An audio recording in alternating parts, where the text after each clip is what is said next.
ay magkukulikot muna ako ng ating service sa motor.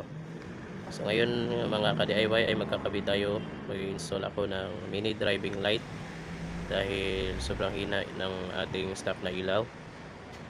Ayan, so bali guys ay tinanggal ko muna yung gulong upang magkakaroon tayo ng access doon sa kanyang bolt sa fender, no. So bali guys, itong video po na to ay hindi natin nagawan ng buong video, no. Hindi natin naisali yung wiring, kung paano natin ikinabit yung mga wirings natin. So bali dito guys ay tinanggal ko yung gulong at mayroong 3 nuts dyan sa taas. So bali guys, no, ipapakita ko na lang yung ating output, no, yung output ng pagkabit ng ating MDL. So ito nga pala guys, meron tayong extension doon sa ating fender, no. So bali naglagay tayo ng extension upang maibaba natin ng konting-konti yung ating fender. Ayan. So ito yung stock nuts ng ating fender at yung ipinalit naman natin ay super haba, no, dahil ginawa nating lowered yung ating fender.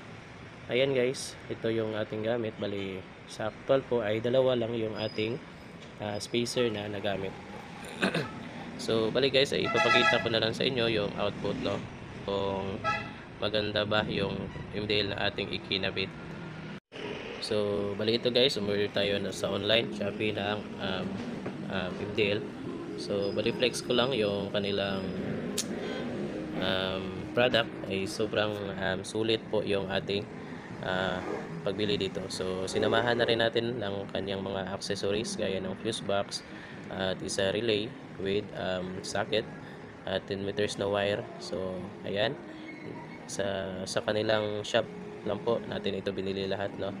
So ayan, at meron din silang Zenlo na tri-switch, no.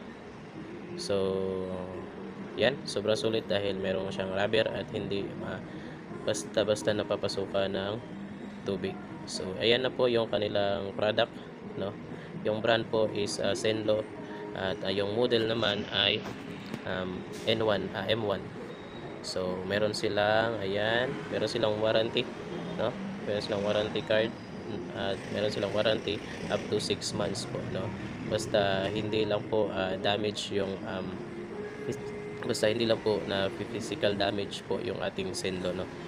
Ayan, so ayan yung box ng ating Zenlo. So ayan yung kanyang mga accessories, no, nakasama yung kanyang bracket. Ayan, dalawang bracket with bolts and nuts. At syempre hindi mawawala yung kanyang balas. So yan po yung kanyang balas, bakal po siya at medyo mabigat ng konting-konti. So ito naman ang kanilang napakagandang version 3 na Zenlo M1, proven and tested po. Napakalayo ng buga, napakaliwanag po yung buga, no. So proven and tested po ito. Yung kanilang store link nasa comment section and description. At ayan na nga mga guys, ito na yung in-install natin na MDL. So bali hindi na natin na ipakita dahil busy tayo. So bali yan na po yung ating extension na ginawa. Yan, para maibaba natin yung kanyang fender. So ayan, medyo maluwag na yung nasa ilalim. Kasi plano ko sana ilagay dyan sa loob, sa ilalim ng fender, kaso lang is ayaw magkasya, kaya nilagyan ko na lang ng flat bar, no. Bale tinurnilyo ko lang dyan sa kanyang cover sa ilalim since hindi naman kita, no. So yan po yung ating ilaw, no. Ayan. So ito naman po ay Zenlo din yung brand ng ating triple switch, no. Ayan, so gabi na guys, so tinesting natin ang ilaw. So yan po yung high natin at ito po yung low. Ayan, so sobra pong liwanag yan sa actual guys. Ayan, so yung high ay may kasamang dilaw at puti, at ang low natin ay yung puti. Meron din siyang isa pa guys, pero hindi na natin ito.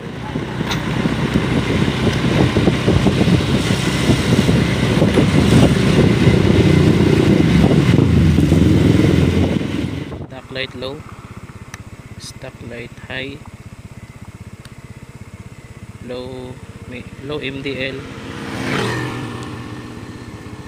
high MDL, low MDL,